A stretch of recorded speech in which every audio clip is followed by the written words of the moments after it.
There's a big gap between what I call playing the dots and actually making music. And that's likely the gap that you are experiencing if you feel like you play everything correctly, but it still doesn't sound right. Welcome to the Practicing Harp Happiness podcast. I'm Anne Sullivan, a harpist on a mission to empower every harpist to experience more harp happiness. Over my decades-long harp journey, I've had lots of successes and more than a few failures, and I know firsthand what it's like to feel that playing the harp the way you want may not be possible for you. Now I play and teach all over the world, and I know what most harpists are never taught: the secrets to gaining the skills and confidence you need to play the harp with beauty, freedom, and joy. That's what the Practicing Harp Happiness podcast is all about, showing you simple steps to help you play the music you want the way you want.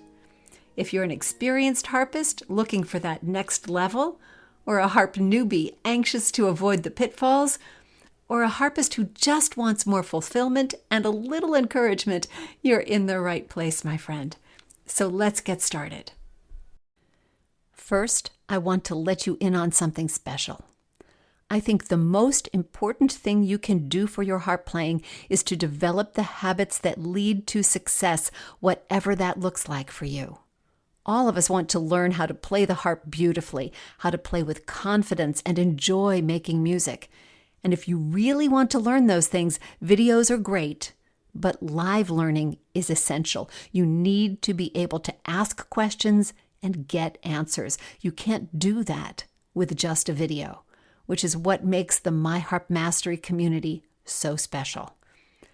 My Harp Mastery membership is for those who really want an online experience that lets them learn at their own pace and learn what they want and be able to learn live from expert coaches every single week. Plus, you get to connect with other harpists in the community who have the same desires for their playing. This is not only a powerful learning platform, but it's also the most generous community of harpists anywhere on the planet. They're harpists with a positive outlook, a growth mindset, and a spirit of support for their fellow harpists on the journey with them. We're ready for you. Join us. Just go to harpmastery.com/join-now. That's harpmastery.com/join-now. Welcome to the show. Have you ever made something and it turned out okay, but somehow it just didn't look right? Maybe you thought those two paint colors would go together, but now you're not sure. Or maybe the furniture arrangement in the living room looked great on paper, but it sort of doesn't work now that you see everything in place. Well, I think we've all had those moments. I had one not long ago with a photo I was doing. It wasn't quite right, but since I had to just get it done, all I could do was to shrug and sign off on it, whether it was right or not. But if a piece of music we're working on doesn't sound right, we want to fix it, not forget it. I'm sure you know what I mean. You've been working hard on a piece. You muster up your courage to do a recording of it, and after a lot of takes, you come up with one that you think is pretty good, without noticeable mistakes or hesitations. Then you listen to it, and something's not right. Is it too slow? Are you not making the dynamics clear? How come it doesn't sound the way it sounds in your head? This is truly a challenging point because it can be difficult to know the precise things you need to do to make the music sound the way you want. Assuming that the notes and the rhythms are correct and that you're playing reasonably expressively, what else is there? That's the question we're going to answer today. I'm going to identify 3 things that are essential to make any piece of music sound right.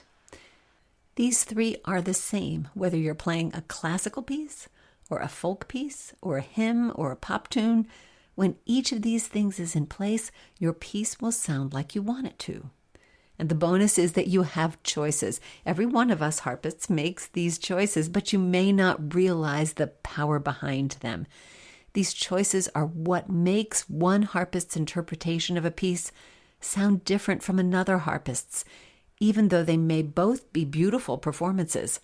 My friend, you have the power to make your music sound right to you. All you need to do is exercise your freedom to choose. Before we get to those choices, though, I want to remind you that our 2025 Super Summertime Challenge is going in the hub. So this is a weekly challenge, just something simple, a little prompt to add some summertime interest to your practice, something fun to do that's just a little bit different, because in summertime we have the opportunity to do things just a little differently. Things are a little slower, a little more relaxed, and it's fun to be able to explore just a little bit. So this summertime challenge is in the Harp Mastery Hub. So when you go to the hub, you have to go to the challenges section, and you'll see this week's mini challenge. There are mini challenges all the way through the middle of August, one each week. Now, I realize you might not be at your harp every week. That's okay. You can always, keep on going and do a couple in one week if you need to, if you want to catch up. And here's why you might want to do that. At the end of the challenge, when all those mini challenges are done, I'm going to be looking at the names of everyone who participated each week of the challenge. So this is why when you do the challenge for that particular week, that little mini challenge, you need to post in the hub so that we can see that you have done what you were supposed to do.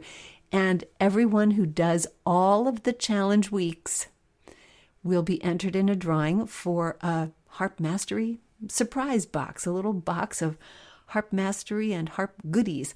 So that's the deal, just a little incentive to keep you going. Now, because this challenge is in the hub, you will need to be a hub member. It's totally free to join the hub, and the people in the hub are generally the first to know about all the new things that might be coming up at Harp Mastery.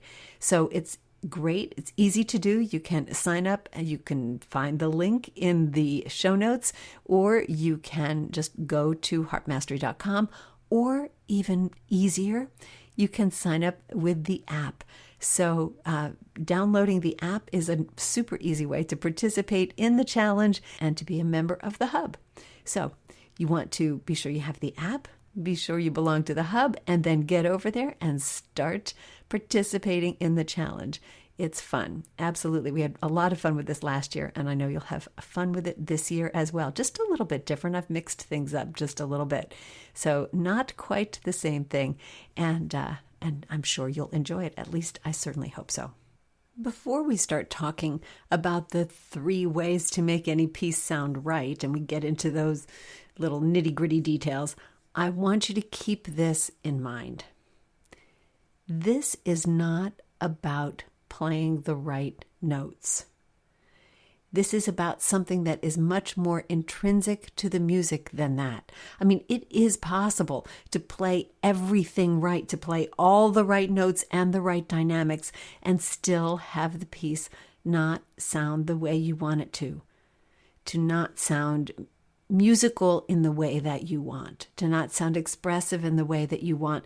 Magic happens someplace between the notes on the page and the performance that we're hearing. There's some sort of alchemy, some sort of thing that is a little bit mysterious, although we're going to demystify some of that today. But, the dots on the page don't make music. They tell you what you need to do in order to make the music, but they don't make the music by themselves. There's a big gap between what I call playing the dots and actually making music. And that's likely the gap that you are experiencing if you feel like you play everything correctly, but it still doesn't sound right. So that's what we're talking about. We're going to let go of the dots for right now and realize that the answer to making something sound right may not actually be on the page. To make the kind of choices we're talking about, you can't just use your eyes. You can't just practice your way out of it. You actually need to look for the choices in the music itself, what the music is about, what it says to you, and what you want it to say to someone else. Now, I'd like you to think about this statement and think about writing it down someplace and reminding yourself about it. Because in your practice, every time you start to go back to just practicing the notes or just looking at the numbers, whether they're fingering numbers or tempo numbers or just getting all worked up in the dots, I want you to remind yourself that this is about the music, not the dots. Okay? That's the premise that we're starting from. And if you can release yourself just a little bit and remember that we're letting go of the tyranny of the dots, then we are ready to start with the first essential thing that might just do the trick and make your piece sound right. And that's tempo. This is probably not a surprise to you. You've probably played with this and you've probably tried to reconcile yourself to, oh, I'll never get to the number on the page, or maybe the tempo isn't a problem. It just doesn't sound like maybe the right tempo. All right, I want to give you a different way to think about tempo. Tempo doesn't have to be a number. It can be an idea. And if you want some proof, if you want a little bit of reinforcement for that sort of thought, I mean, it may sound good to you up front, right? Oh, yeah, okay. Tempo doesn't have to be a number. Tempo is an idea. Well, think about this. Scroll through YouTube. Scroll through any number of videos of the same piece and listen to it played by different professional harpists. I mean, you don't have to compare a student video because we don't want your music to sound like a student, right? We want it to sound right, whatever that means. So we're going to look at videos that are by different professional harpists. I guarantee they're not all going to be at the same tempo. They don't have to be, because this is what makes this particular piece sound different when harpist A plays it and when harpist B plays it and when harpist C plays it. They do different things with it, and part of what they do differently is tempo.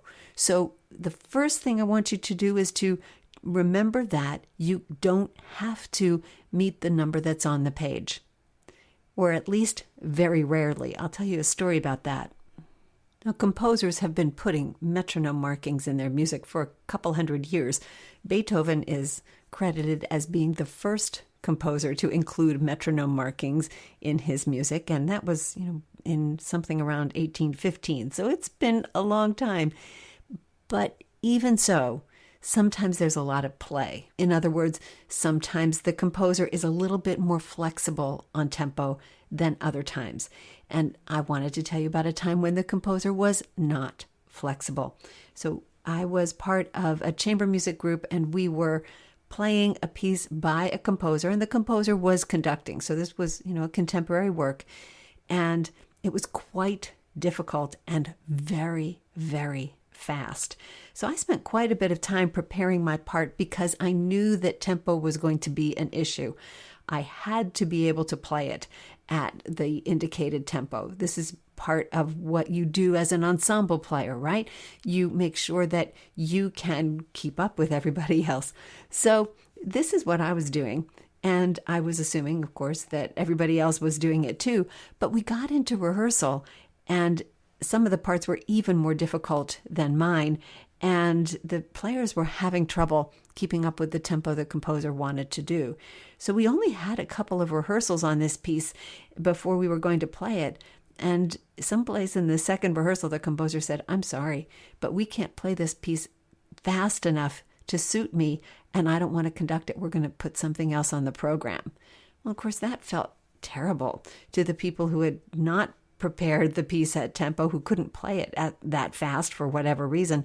And that was really an embarrassing moment. But this was the composer knowing how he wanted that piece to go. And frankly, it could have been any conductor knowing how fast they wanted a particular piece to go. So this is why it's important to prepare properly for something like that. But if you're playing a solo, everything is a little bit different. Your job as a performer is not necessarily to meet that metronome marking, particularly if it's just going to be too fast for you. Your job as a performer is going to be to convey the idea or your version of the idea of the music. Think about something like a minuet. There can be very slow minuets, dum, da, da, da, 1, 2, and 3. There can be pretty peppy minuets, 1, 2, and 3, 1, 2, and 3. Different ideas. So if you are playing a minuet and there's no metronome marking, then you get to decide. Maybe there is a tempo indication, one of those beautiful Italian words, allegretto, or what I love for a minuet is when you get to a piece that says, as its tempo indication, tempo di minuetto, the tempo of a minuet. Well, that's not very helpful, is it? So there isn't always a good guide. Now, of course, you can use other people's recordings as a reference guide, but it's likely that if you research a number of recordings, as I was mentioning earlier, you'll find different ideas about the tempo. So how do you make a piece sound right if you can't play the metronome mark that's printed at the top? That's the question we want to answer. Because if you can't play it that fast, then trying to play it that fast isn't going to sound right either. It's going to be messy. It's going to have hesitations and stumbles. And that's not the best representation for that music. So I think that if you don't want to, or you can't, play the piece at an indicated metronome marking, then you need to have an idea. I'm using that word a lot today. An idea of what the music is supposed to sound like. Think about a piece that is called something like, the Babbling Brook. Well, all right, we realize that if we play the piece too slowly, our brook isn't going to babble. It's going to be more like a stagnant pond. So it has to sort of have a minimal amount of rhythmic flow to it so that we get the idea of a babbling brook. But it also doesn't have to be a raging torrent. And so if that metronome marking for the composer's version of the babbling brook is too fast for you, find one that works for you but still lets the piece sound like a babbling brook. If you're trying to find the ideal tempo, it might be helpful to start from your comfy tempo and see what that sounds like. Do a quick recording of a part of the piece with you playing at a tempo that's really comfortable for you to play and see how slow that sounds. See if it sounds really too slow. Then see what your fastest tempo sounds like and see where that range is. Could it be someplace in the middle? That's one way to start. There's another sort of high-tech way that might be interesting. If you have a recording of the piece, even a recording of you playing the piece, you can use an app like the amazing Slow Downer app, and you can actually speed it up rather than slow it down. And you can say, all right, this is where I'm playing it, and how fast could I move the needle, literally? How fast could I turn this up to where it's still manageable for me, but it sounds right? And you can find your tempo that way. It's kind of fun to play with, just speeding up the recording and saying, oh, okay, look, I only have to go a few metronome notches faster and it will flow. It's really interesting to listen to the difference, even if you don't use the app and you just do your own recordings, to hear how a piece sounds at one tempo and then at another. It can still be that piece, even though the tempo is different. And if you want one example, maybe you are a classic rock fan, maybe you know the Eric Clapton song Layla. Well, when he first recorded it, it was a pretty energetic sort of, high pumping kind of song. And then he re-recorded it decades later as a very slow ballad. And there were people who were up in arms at the slower version. Well, that's not how the piece goes. Well, frankly, it's his piece, so he can decide how it goes.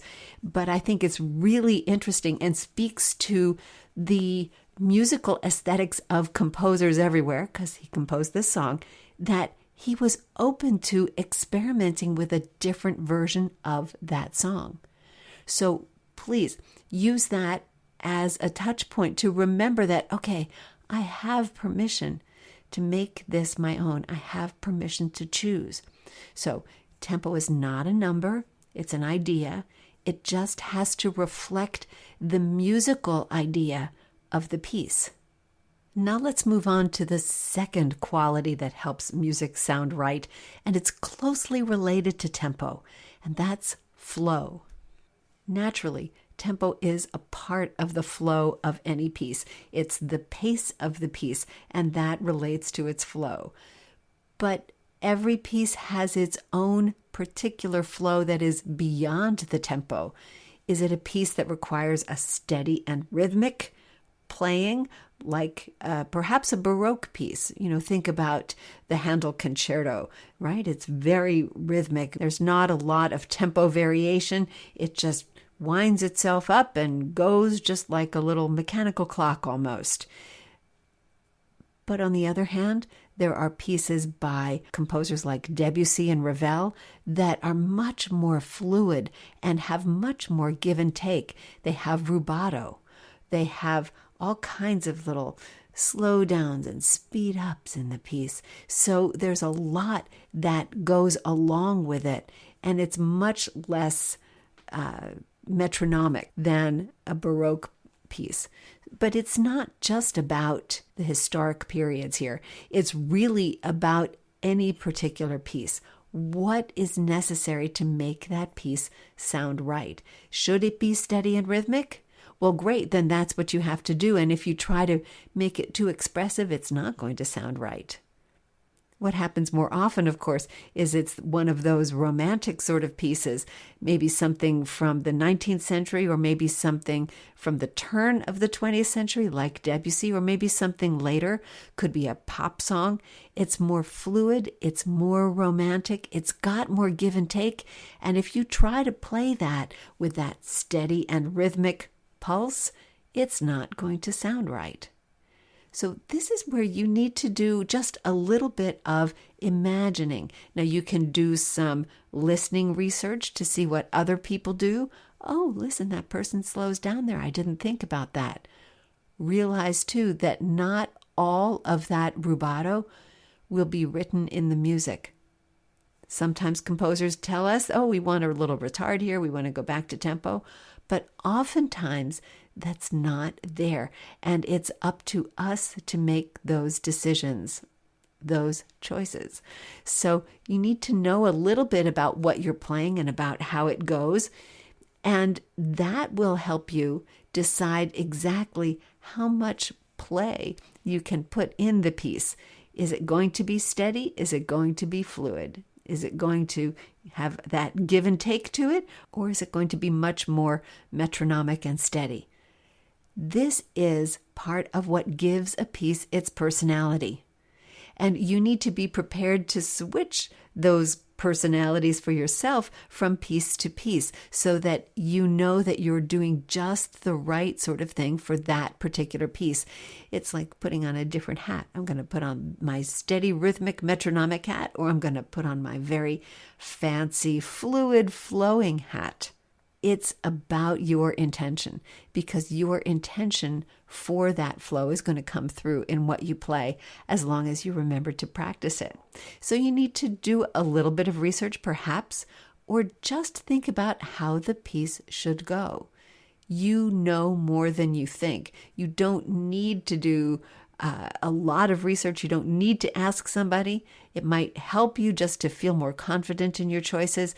But I'm pretty confident that your own musical taste is going to be your guide here. So make the choice and then stick with it and make sure that that's what you're practicing and that's the way you're playing. And that will help your piece sound right. The third ingredient in making your piece sound right is color. Color is really about articulation and about sound. It's about your idea of the piece again, what you want the piece to say, what you want it to sound like, and making all the details of playing support that. It's not just notes, it's not just dynamics. It can be, and very often is, about the chords in a piece. If your piece has chords, should they be rolled or should they be not rolled? And if some of them should be rolled, should all of them be rolled? If you have a very quick piece that is very rhythmic, maybe you don't want to roll the chords.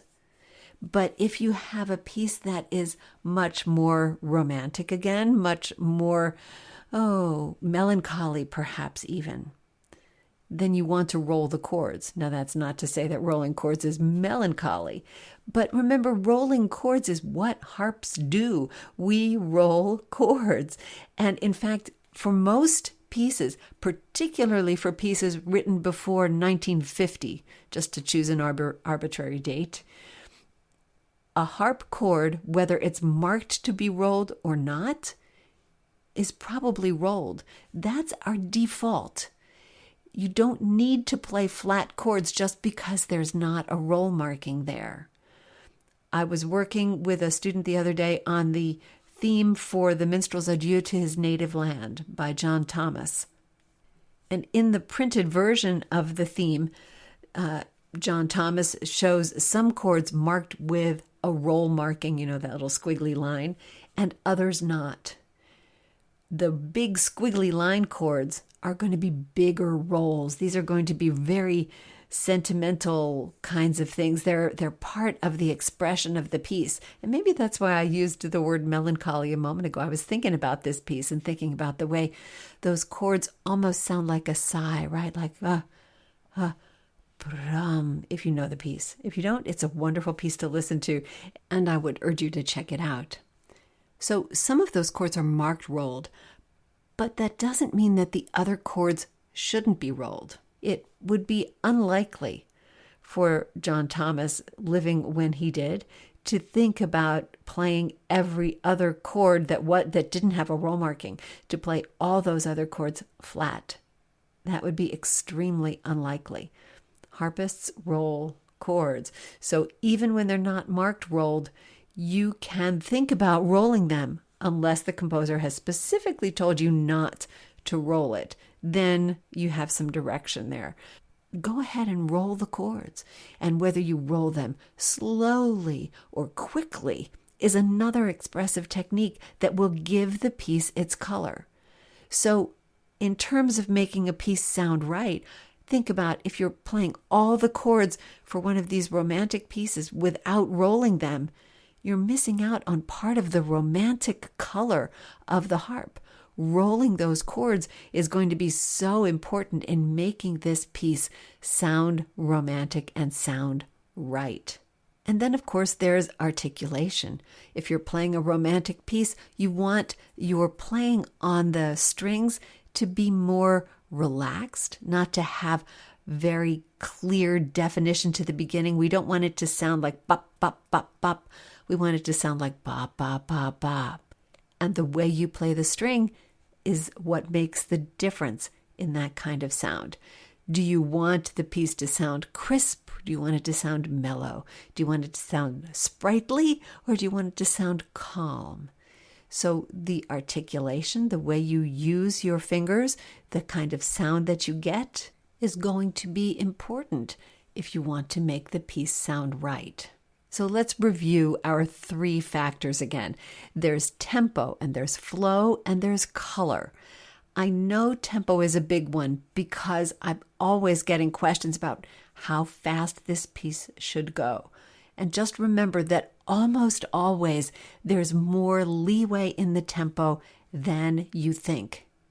And then think in terms of flow, not just the mechanical flow that we talk about, getting all the notes to flow in a steady tempo and not do hesitations or stumbles, but in terms of the flow that is important for that particular piece. And should it be steady? Should it be more metronomic, or should it be more relaxed? And likely there are different places in the piece where you're going to want one or the other, but that's part of what makes a piece sound right. And then remembering to listen to how you're using your fingers, how you're articulating the sound. Are you giving a very sharp attack that would be more suited to a jig than a romance? How you use your fingers is important. And we talked about rolling chords. That's one of my big things. I love to hear harpists roll chords. It's part of what we do. Don't forget to use that as part of your expressive palette. Now, one last thing. I want you to know that as you're making these choices, you're going to feel more confident about your choices if you feel like you can explain them. Like, oh, okay, so my tempo is slower than it's printed, but I still think I get the feel of the babbling brook. Too slow, I realize it's not going to babble, but I can't play it that way. But if I bring the tempo back to a little bit slower where I can actually play it, then all the notes will come out and I'll have time to think about the dynamics and the other expression, the color and the flow that I want to put with it. So you can do so much with these things. Just think about why you're making the choices, because you can. And I'm going to remind you one last time that you are going to remind yourself when you get into one of those places and you're not sure why your piece doesn't sound right. It's not about the dots. It's about the music. You're going to remember that, right? Not about the dots. Okay. All right. I know I've said that one enough for today. Next week on the podcast, we're talking about something completely different. We're talking about using your vacation or even your staycation to recover from burnout. I mean, summer is supposed to be a time to refresh, but do you know when it comes to your harp playing how to do it guilt-free and how to do it right? Well, that's what we're going to be talking about on the podcast next week. Remember, our super summertime challenge is happening in the hub all summer long, and you can join at any time, but get in there and join today. And remember, if you do all the mini challenges, and that doesn't mean just doing them, you have to let us know by posting in the hub, in the post for that mini challenge. All the directions are there. It's pretty easy, but you have to remember to post what you did and just follow the directions. And if you do every week, you will be entered for the drawing for our basket of Harp Mastery goodies. Could be a basket, could be a box. I'm not sure. Haven't decided on that one yet. All right. So summertime challenge happening now. And I hope that you are enjoying a fun summertime, or not. If you're not in the Northern Hemisphere, that's okay too. I will look forward to talking to you next week. And remember, every day is a day you can add more harp happiness to the universe, to your world, and to your spirit. And all you have to do is play. Thanks so much for listening, and I'll see you next time.